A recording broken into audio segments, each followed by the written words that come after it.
SSM's Wednesday Global Africa program brings to you our news stories, exclusive reporting, and SSM perspectives on the day's top news. Plus, the inside scoop on Africa's most important developing stories. Join us on Wednesdays, 11 a.m. West African time.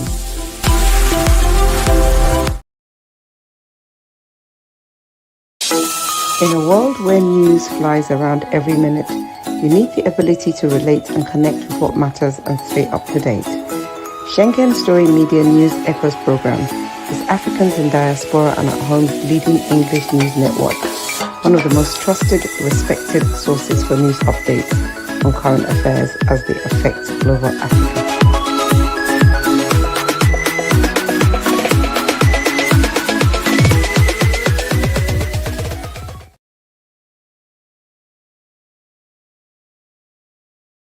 Here are 3 things that I absolutely loved about Nigeria.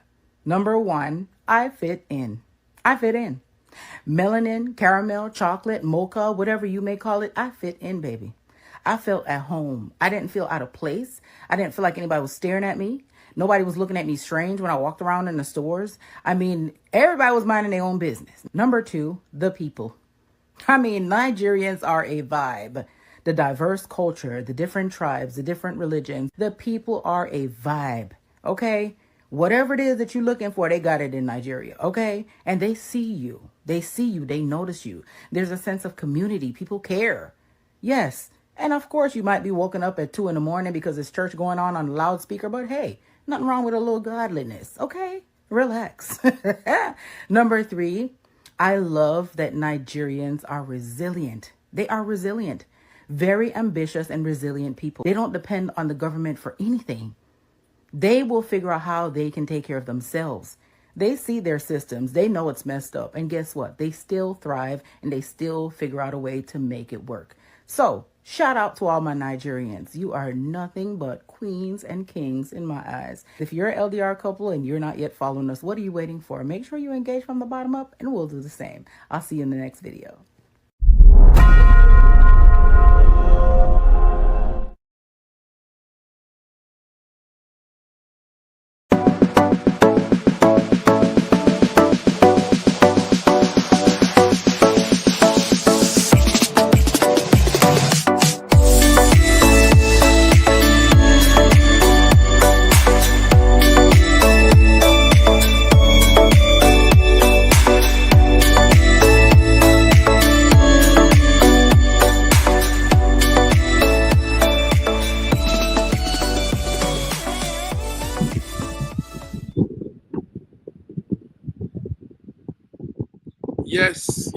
Yes, viewers around the world, you're welcome. Good day to you all. It's another beautiful midweek here in Milan, Italy. The weather is still hot. We're still in that breeze blowing the hot dome from the Sahel of Africa. But we are here. My name is Godwin. You're welcome to our Wednesday edition of SSM Global Africa. So for now, I'm the only man in the studio. Hopefully, the other guys will join, our coordinators and friends from different parts of the world. We hope to see them join. Yes, and the viewers are also welcome. Thank you. Excellent. Happy good day. The sun is shining also where you are. You say, excellent. We appreciate your being around. Thank you, viewers, those of you joining us. So it's a beautiful day, regardless of the sun, the heat, whatever it is. We still love to go through the day. I mean, these are all part of what makes life. The sun, breeze, the rain, the cold, and all of that. So you're welcome. Beautiful Wednesday. Thank God for another week. So let's go straight to it. What I would do is probably just run through all the news headlines, and hopefully my coordinators will join for us to discuss on them. But we are getting this news from Nigeria. We all know Nigeria, some part of Nigeria used to have what they call off-season election. So one of those states there is Osun State. Osun State is southwest Nigeria. Presently, Osun State is will be having this election this Saturday. A lot of things are happening, but the one we really don't like is the fact that it's turning violent. They are making it to become very, very violent, and it shouldn't be. Election is just a process where leaders are appointed. So it's not something that should become something do or die affair. But in Osun State, one candidate has said that he says they will kill. He says anybody from the other party that crosses their path, they will be killing them. These are the words of I think he's a senator, but he's also campaigning for the APC governorship candidate in Osun State. He's helping the governor to campaign. So he made that comment yesterday, and we're not taking it lightly. You can't tell people with the other opposition party that they will be killed if they cross your way. I mean, why do we do that? What's the essence of killing the opposition? What's the essence of killing people because of election? Anyway, also right there in Osun State, the police have confirmed that there are cult-related activities going on, and they've killed 3 people. The cult activities has killed 3 people, rival cults fighting. All of these doesn't look good at all.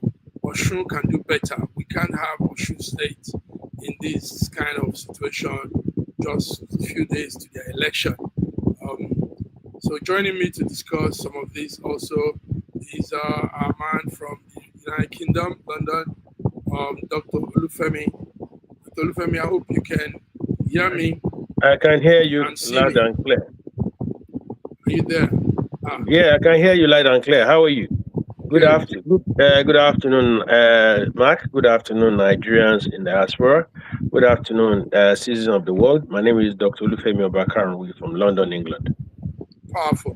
Dr. Femi, we heard the heat is also blowing. That hot dome is still blowing to UK. You guys were doing like 38, 36. Yeah. Or that rate. Yeah, we're expected to do about 38, which will be the hottest summer in since record began. So we're looking up to that. As of this morning, it's about 31, 32 now. So we're expecting it to, if it's at this at noon, about 3 p.m. We're wondering what it's going to be like. But anyway, we have our gardens and we have our shades. So you have your gardens and shade, and you could also take a walk to the beach side. I mean, you have some of those streams and water. But that's some travel. You have to make some travel to get there. Because Anyway, it's also cool. hot in Western Europe, blowing real hot. But we have the seasides by our corner. We have all the trees and all that. So enjoy it while it lasts. Yes, enjoy while it lasts. I'm not complaining. I'm not complaining because in a couple of weeks now it's going to be cold again. I'm not. And we start clumping. We all bring our coats out. All right, Dr. Femi, thank you for that weather report. That's weather report there. So viewers, we're here, Dr. Femi and I, and it's Wednesday Global Africa update. Dr. Femi, I was just going into these few news we have. This Osun incident, the Osun is having an election 2 days from now on Saturday. I think that day will be 15th or so, 16th or thereabout. And but it looks like it's getting a little bit tense. Dr. Femi, is it not? What do you say about Osun? Yeah, it is. It is tense because it's a very Osun, as small as it is, it's one of the bedrock of Nigerian cultural politics and Yoruba politics. I remember in the days of the AG and in those days, or the Adelekes and the Omolis were the ones that were running affairs of that end, and all goes out to the Aderemis also. So they are from that region of western part of Nigeria, the Ede Owo, and that enclave. They are very, very political people, very, very political people. So politics to them is way of life. They don't do anything, but politics is very core. And the challenge there is that it might be a little bit frisky because the Adeleke dynasty is being challenged with this because Isiaka Adeleke was governor with the brother of the current governor. The senior brother of the current governor was governor, and he left and he was about to come back before he passed, and his position was taken by this governor. So the dynasty is the Adeleke's foothold and stronghold on Osho politics is very strong. So to wrestle it off them is going to be a lot of challenge, especially with the incumbency and also the challenges that. For me, I want to see a free and fair election, but the thing is, it's getting a little bit tragic. People are being killed and people are being attacked and all this stuff. And I don't want to see that in the politics because the people are very, very, very hostile when it comes to issue of politics. They get in as fast. Don't you think this needs to be curtailed? Even though they've been like that in the past, we can't have a situation where our politics become too deadly. I mean, what's the what? What was why? It's not, the life of any Nigerian is not worth the political office. At Anybody all. wants to. I don't. But the violence is on both sides. What we heard about the violence again is that they say it's rival cults. So it's not really what the police are trying to say. It's not really associated. It is not associated to politics. Yeah, exactly. Listen. With all due respect, some of the people, some of the influential, I won't going to mention them. Some of the influential people in Adeleke's end are very known. That they are popularly known to be cultists. They have allegiance to a particular cult, and what happened is that this other end also have brought their own cult. So the cultists are using that platform to attack and also to hold their stronghold. Something like this happened in Ogun State a while ago, some few years back, when Daniel was contesting for his second term in office. Cult boys got into Abeokuta and they were attacking and killing people. And this is almost happening in Osun State too. And the fact that the popularly and well-known member of the Aleke family is a very strong member of the Eye confraternity. So the boys are in town. So, and also the local boys also who are in town, who are affiliated to other cults, are not just lying low. So let's talk about cultism a little, even though it's not a subject we had today. But because of this Osun case and what you're saying, I see that cultism is waxing very strong in Nigeria at the moment.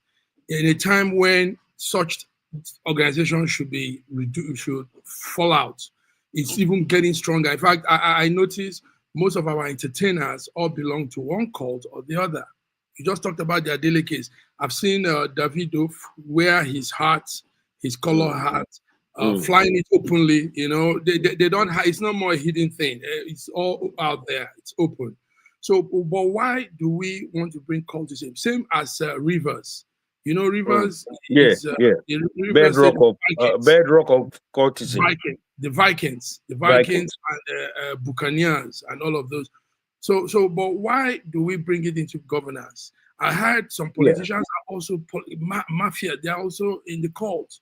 So, is it not a terrible path for us to go? Why are we bringing such criminal-minded organizations into leadership that will carry millions of people that have nothing to do with any of those things?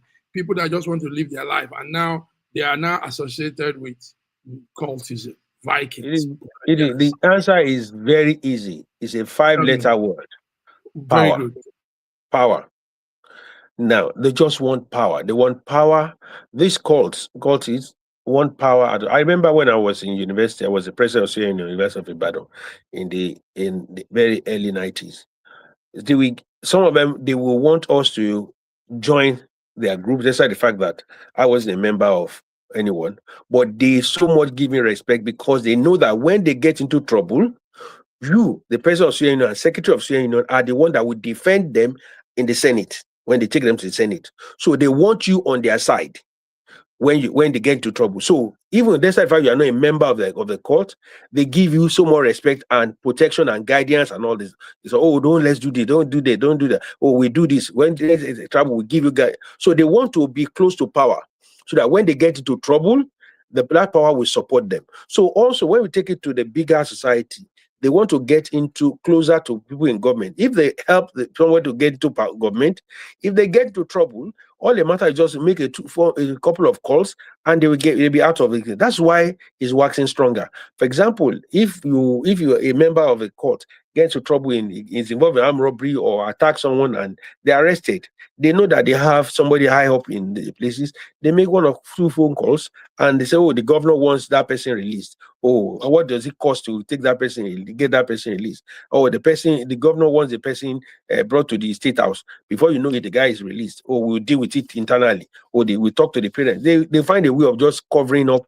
crimes. So they want power. Those cult boys want power. And in order to do that, they will support somebody in office to get that. Now coming from the diaspora angle, Dr.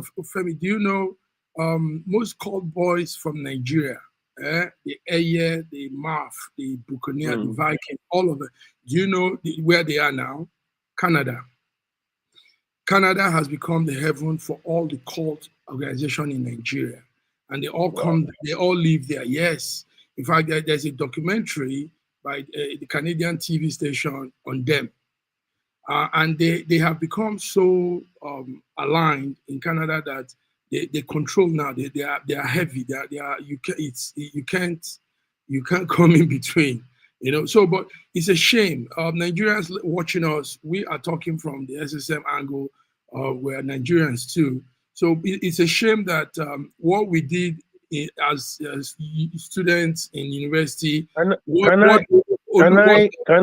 I drop a point? That started as I think a pastime hobby has now become a lifetime for a life endeavor for some people. It's sad. Can I just support your word in there in Canada? Canada in their I'm going to be very careful with this word. In their stupidity, they think they are liberal. They are liberal. Now, in their stupidity, in their liberalism, they have allowed to fester. When that thing grows properly, we start hurting them. There was a time it was grown up here. You know what? This government busted. They call it was it Target or something? They call it. They have a name for it here. They gave it a name. We target black boys who are coming to cult. They call them. They don't call it cult here. They call them gangs.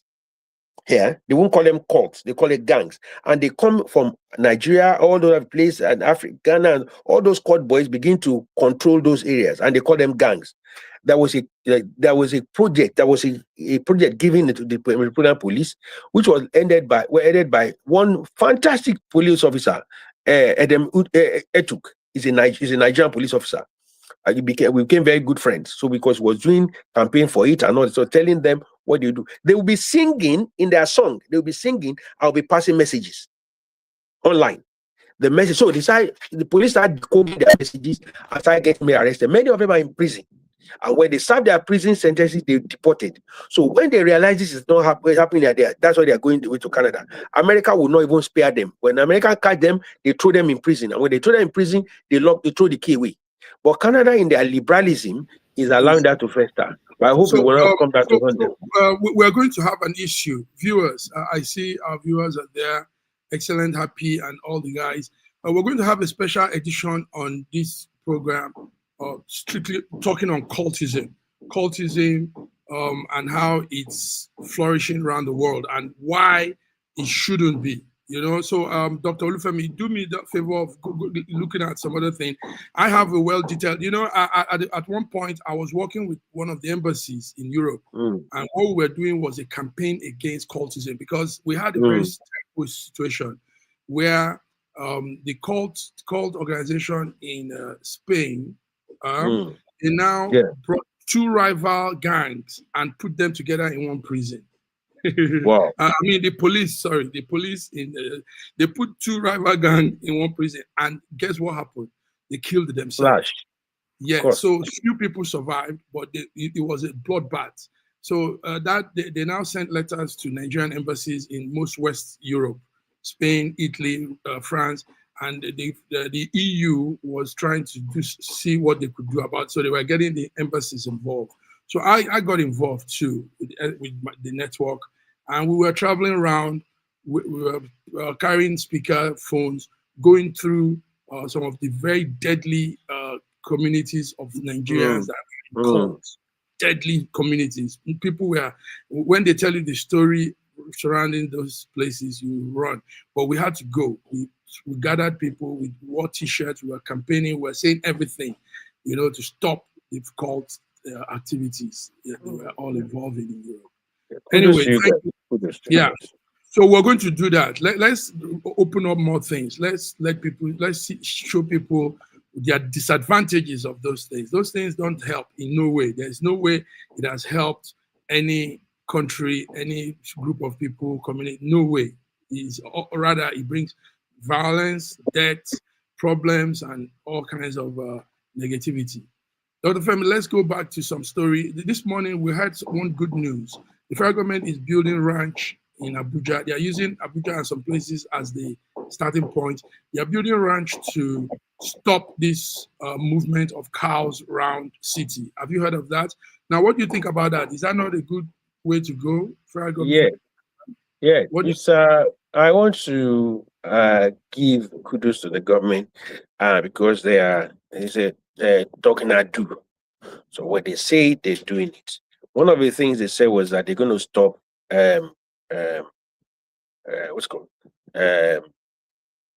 cattle rearing all on the street rearing, nomadic rearing. So, and they're trying to do that. The Minister of Agriculture is big on that, and they're trying to do it in a modern way. Even the fact that the cows that goes on this long walk are leaner and thinner than the ones that sit on the same spot, and they are rare and given best of treatment. From there, you can give them the doctors can provide. It's apart from security, it's a massive industry that provide meat, that provide leather, that provide fertilizer, that provide energy. There's also energy can be derived from the waste of these animals. So there, and also it creates massive job employment for these people. Why? So it's encompassing. So I want to give the kudos to government on doing this. They are also not, federal government is also not doing it on their own. I know that the governor of Niger State, I am so proud of this young man. He is so big on agriculture, and is also building up a massive ranch in there. There's also this young man, this private entrepreneur. He's an Igbo guy, but he has a massive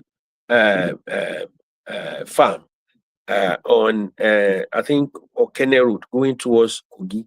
He has a massive, I think he's from Canada or America, I can't remember.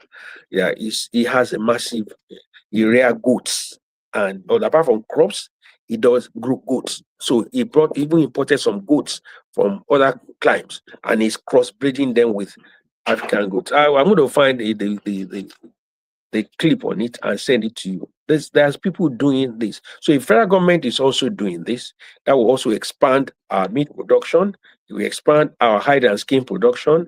It will create jobs, and also gives us security so that these nomadic guys will stay in their places, get educated, and that. So this is a welcome development. Yes, I know. I saw that clip of that man. He's from Canada. And he's from Canada. Canada. Yeah, very massive farm, animal husbandry farm, very well arranged. So I think this is a good way to go. Nigerians, it's sad that it took us this long to come to this point. They've killed because of this. They killed themselves. They fought. They've destroyed. They've scattered things. But yes, we're here. This is the best way to go, like Dr. Lufemi is saying. This will bring in more. Dr. Lufemi, do you know that in the course of my journalism, I did a cover on the fashion industry in Europe, And I found out that this house, these exotic, luxurious clothes and things we wear, they get their raw material, the cow skin, the goat skin from Nigeria. I was shocked when I heard Christian Dior, Joe Franco Farrell, Calvin Klein, all of these big names, Hugo Boss, they source meat, cow leather from Nigeria. Oh, yeah. Yes, but you know what? They exploit them because it's all done in a raggedy way, you know? So when we arrange things, we will do things well. We will make big profit out of it, and things will go well. So it's a pity that the Hausa, the not Nigerian leaders, it's like, but like you talked of the Niger man, the Niger governor, the leaders at that side didn't really educate these nomadic farmers on the good of having these animals in one spot and doing things well. They didn't, you know. So, but we thank God we've come today. So let's see how it plays out. Like you said, Dr. Femi, yesterday there was so much at the airport in Abuja, and we heard TAC, the Trade Union Congress of Nigeria, was TUC. TAC, TUC. So what do you have on that story? What was that? Yes, I'm not very, I'm not really much into the news, but I heard it is, and I listened to the news extract from it, that there was a NLC supported TUC part of the workers trade union of workers of the Nigerian airport went on strike, and what they did was to lock up the airport, which is unethical, because it's unethical because it not everybody is a member of the union. Two, when you are picketing, you don't go and close state business. You picket, you withdraw your services, and then let the service go to a halt by itself. Don't go on. Forcing people to listen to you is illegal. It's a criminal offense, and we need to get away from it. Now, I understand why sometimes Nigerians will do that, because they know that they can't have a quorum to support what they are demanding. But when the benefit comes, everybody take a part of that benefit. But when it comes to the sacrifice for that benefit to happen, a lot of Nigerians will withdraw their services. So what they did was to block the entrance, so a lot of people missed their flight. A lot of people could not meet up their appointments and all this stuff. But I've learned that the Minister for Aviation had got into it. They put their protest on hold yesterday evening, and they are having discussion. They should have finished the discussion by 9. I think they had the discussion for 9 o'clock or 10 o'clock this morning. They should have finished it, and maybe a communique will be coming out very soon. I think it's about condition of service.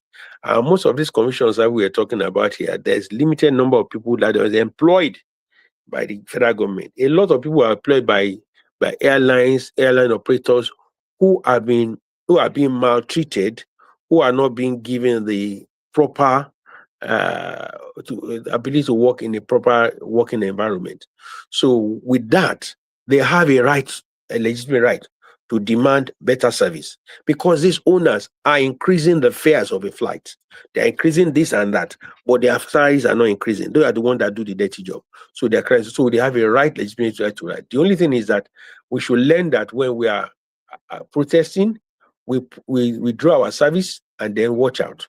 Not that we go and then disrupt the whole business. So people that want to travel abroad, who want to have a connecting flight from Abuja to where or they miss their flight, and that is not how to go about things. Yes. So viewers, we're talking about yesterday's occurrence, the TUC that backed an aviation strike, and what they are saying is they are putting their weight behind the ongoing industrial action by aviation workers. So aviation workers are having their strike. Now the TAC is now also supporting them. And they are insisting that no employee, nobody working in the aviation sector, they all have rights to join the trade union. So it's a complicated situation there. Let's hope that by today it will have some headway. Dr. Olufemi, let's look at some. Dr. Olufemi, abduction is still going on. Kidnapping is still happening. There's this billionaire we have in the southeast. I don't know if you heard about that news.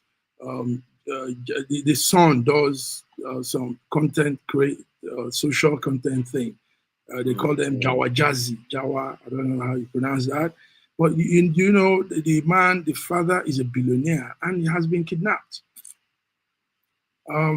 It's crazy that this kidnapping now is drawing close to some category of people we never believed it would happen to. But it's happening. It's happening. It is no news. Please let us dissect from here. How many times have you said people have been robbed? Armed robbers have robbed people anymore. They've gone into kidnapping. So it's crime. There is a criminal activity. There's no nation that doesn't have criminals. They've gone into criminal activities. And watch here. I pray and hope that boy is released. Those who are behind it know about him, know that his father will be able to pay. So they will have known that. And secondly, when you have such situation around there, when you have that situation, it's because people are greedy and they just want to take from you by force. Lastly, Chief Awolowo said, I can't remember what year he said it. He said to the Northerners, the children, they asked him, why is he funding free education in the West? He said, the children that you don't send to school today will make life unbearable for the children that you send to school now. I said it to school now.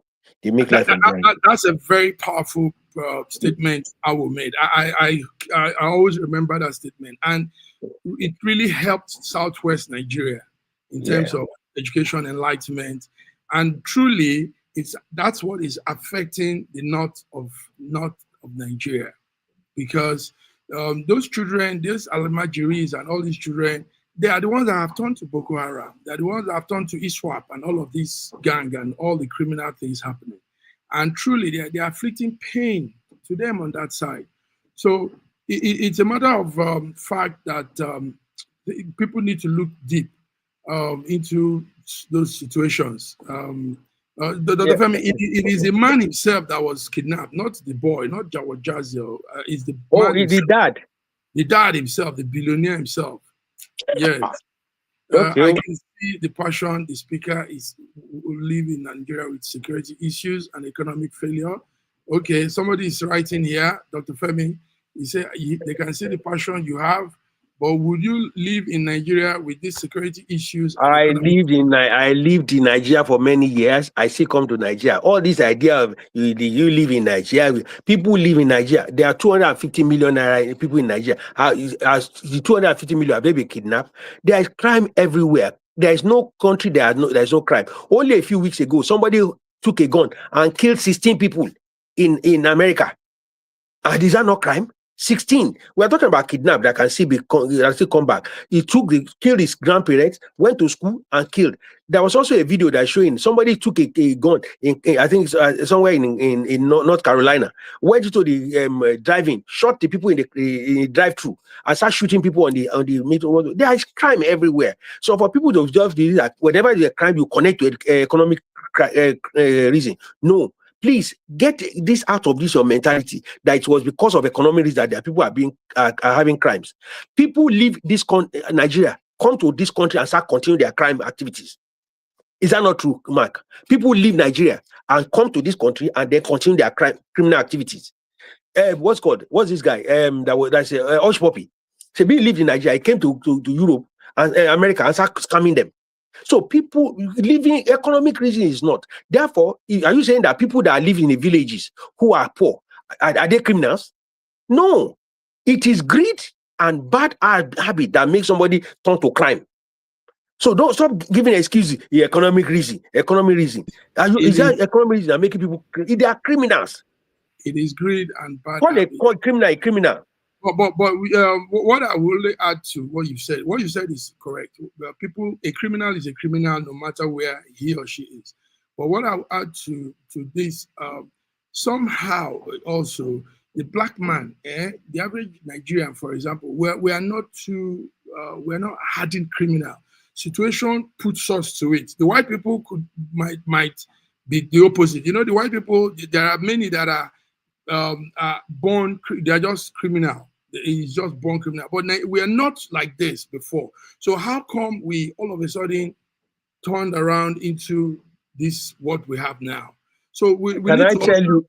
You know why? You know why we got here? Mm-hmm. Bad policy that was done in the 70s. Bad policy that was done in the 70s.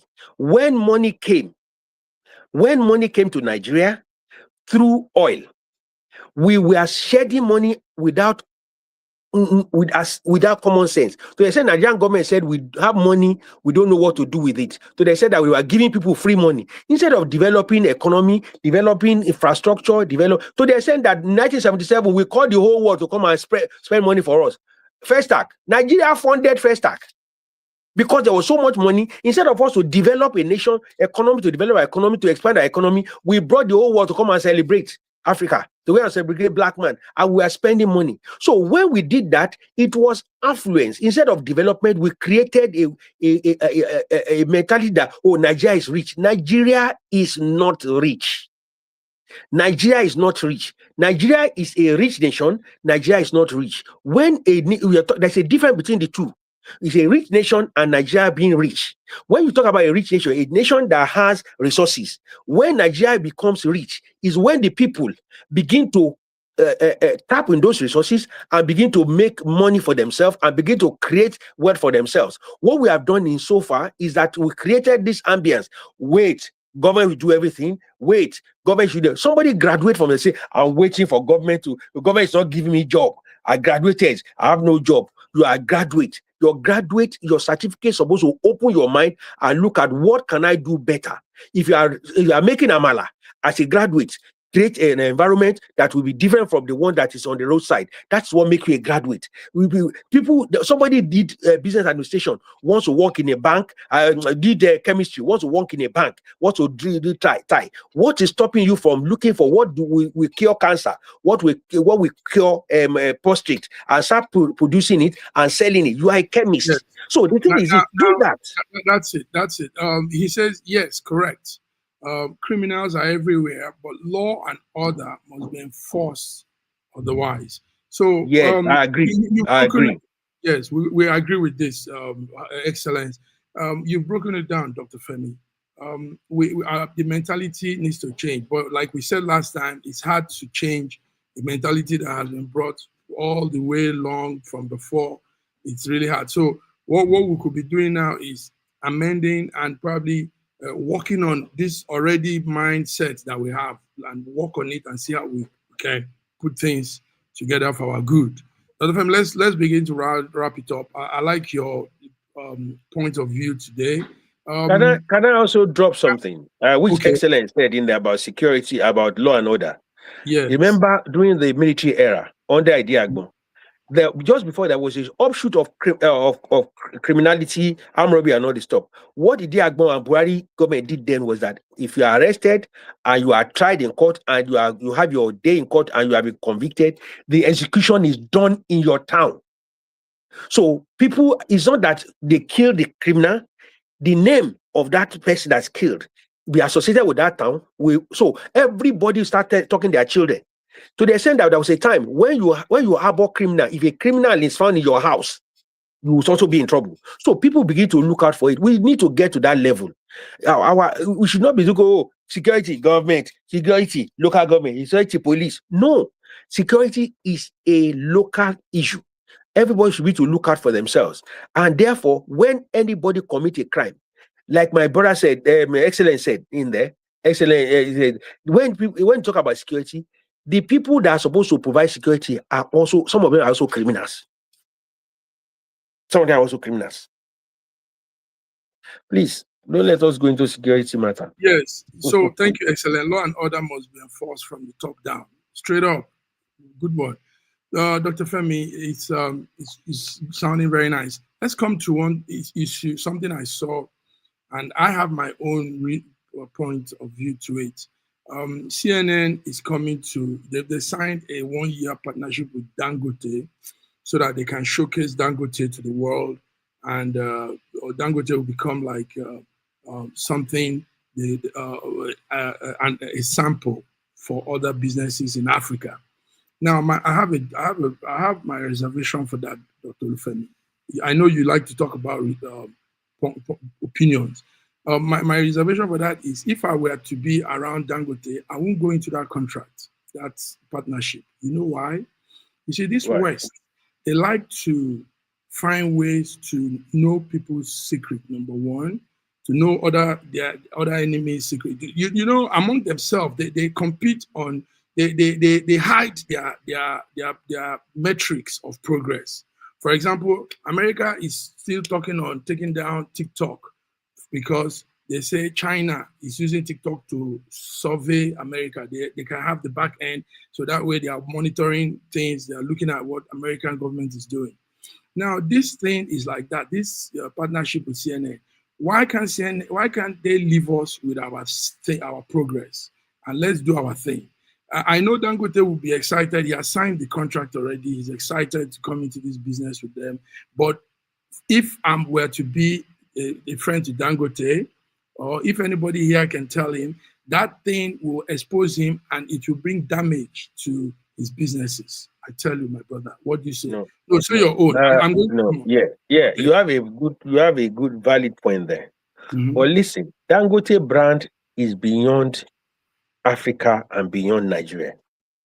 It has products that need to be sold to the rest of the world. So he's looking for avenue to sell his product to the rest of the world. He's the largest exporter of aviation fuel in the world. Largest exporter of aviation fuel in the world. They don't sell aviation fuel for Okada. They don't use for Okada. They don't use it to cook more money. He needs to sell it to the rest of the world. So he needs the world to sell his product. One. Secondly, his investment in that thing is not something that is for Nigeria alone. It's something that will break us into a nation, a producing nation, not just a consuming nation. Now, if you look at what that man has done in Dangote refinery, it is, and you look at it, that's his biggest investment. But if you look at other investment he's done in rice production, in salt production, in cassava production, in other things that is done, he's built factories in cement. He's built factories around raw materials, and he's been producing. But that is to feed the African market. But now he has a global market to reach out to. And therefore, he needs that platform. It's a news agency. They will be doing documentary. Yes. Let me blow you off now too. Dangote, rather, I would have advised him, rather, give funding to a particular TV station in Nigeria there. Nigerian TV stations are trying, even though I see a lot of hiccups with most of them, the way they put their news these days because of politics, but they are doing their best. Why not sponsor one of them to do this special coverage on you for 1 year, selling your brand, instead of bringing in a white man? Now, hear this again. CNN, BBC, all of these big-time corporate homes, they are tools the government use too. You know, the government of those countries use, those are their tools too for some other things. They have some interior motive. So when you put yourself into them, you are not safe when a particular time will come. They will really get you down. So I don't really see why CNN will come all the way from America and sign. Yesterday he signed it. He signed it. He was there smiling and signing it. You know, a contract of coverage for 1 year with CNN. But I wish I could shout from here and tell him, listen, this is deadly poison you want to take in. Believe me, Dr. Femi. Because also take note that, like I just gave the instance of TikTok, American government understanding that some of these social handles could be pathway to monitor them. And that's what they are doing now. They are using some subtle tools, things you will not believe, but they are using it because they know that the human espionage, the human spy is not working again. They catch them, they know them, they expose them. So they are using other means of doing this so that they can control and know what happens in a particular country of interest. Anyway. Yes, you said that. That is very good. But I still maintain the fact that the produce from Dangote refinery is supposed to go to the rest of the world, reach out to the rest of the world so that its market can be wider than what we have now. And it needs a platform to do that. No Nigerian platform is big enough for that. It needs a worldwide outreach for this to be. So he has it. He said he's even not working to 100% capacity. So if he goes to 100% capacity, with Nigerian Television Organization platform, do that for him. He needs to get it to CNN that touches the rest of the world. Now that there's crisis here and there, people can do this. People can come over here, buy aviation fuel at cheaper rates and fly their planes, do this, and want to buy this kind of. Yes, it needs an outreach bigger than the Nigerian platform. I will stay with you. Let's not take it further. Let's do small condolence to 10 police officers that were killed in Kebbi State. Kebbi State is northeast Nigeria, and 10 policemen that were out doing their job. They were serving the country, but they got killed. Did you hear that news? But anyway, it's just a condolence to the family and our heartfelt condolence to the Nigerian police force and all those that have been affected by that action yesterday. Yesterday was bloody in Kebbi State. Bloody. Yes.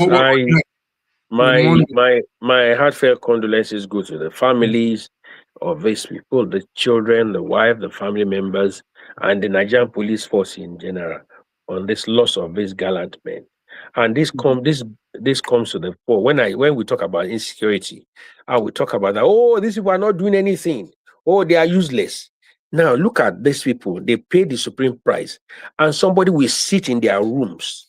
Their dung rooms, because they have a telephone, their phone in front of them, and start spilling rubbish and start condemning the security forces in Nigeria. The police are not doing it. They are useless. The army is useless. They are complacent. This is not so. Security is a very complex thing. Whenever there is a problem, a hiccup like this, people's lives are at stake. But when the Nigerian security forces are successful, they do not herald it. They do not hail it. Look at the one that happened in Oyo State. Some nuisance and an idiot governor is asking that is not how it was done. It should have been done somewhere. When people had risked their life to go and free your citizen, and you come on television and say that it should be investigated. When people are killed, when police security officers are killed, you do not investigate, you did not give so-called to those families, but when they are successful, you want to claim it because of political reasons. We need to get away from this. There is time for politics, there is time for security of lives and property, and this is very, very germane to the progress of our nation called Nigeria. Jermaine, I like that. That view was powerful. Dr. Femi, I won't want to put more on much. We've done some beautiful news update and analyzing here. Those of you following us, Dr. Femi, but there's this story of Syrian former president Bashar al-Assad.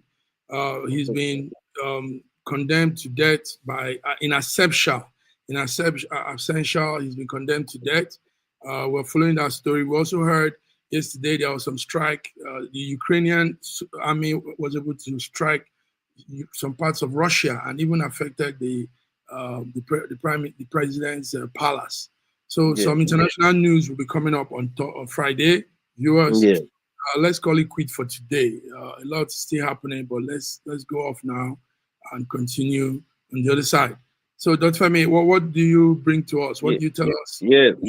This weekend in England, football season is a kickoff with the Charity Shield. Tonight is going to be the champions. match between PSG and Villa, the winner of the Champions League and the UEFA, respectively. So the match is tonight, and also this Saturday, coming Saturday, is going to be the Charity Shield, which is the beginning, which is the kickoff of the Premier League season. So football season starts this weekend, tonight and this weekend. That means we'll be getting update on all our matches as we go, and also the marriage. Yeah, let's talk about talking about football. Let's talk about love in Portugal. Love in Portugal. Cristiano Ronaldo finally marries his long time partner, and girlfriend Rodriguez. Yes. So that's a beautiful one. The football world is celebrating Ronaldo. Yeah. All right. Thank you very much. I'm trying to connect with Canada. There's a big event going on in Canada. It's a Nigerian event, but it's in Canada. The business summit. So if we're able to connect, get the people we are looking, the guests we want, we will come back. Dr. Femi, yes. Yes. That'll be fantastic. Yes, I'm trying to see how we can get one or two of the government officials that are in Canada. So George is there now. That's why he couldn't be here with us. Hopefully, things will go well. So, right, that's it. So, viewers, This is it. We've done our thing. Dr. Femi has pulled it through. Friday is the international update, but it's been beautiful hearing all this, Dr. Femi analyzing things for us. And let's see how the day goes with the Canada event also. Thank you very much, viewers. Thank you. Excellent. Happy for your inputs too. Thank you very much. Everybody. So have a beautiful midweek. It's midweek, Wednesday. All right. Yeah. We call it hot day. Yeah.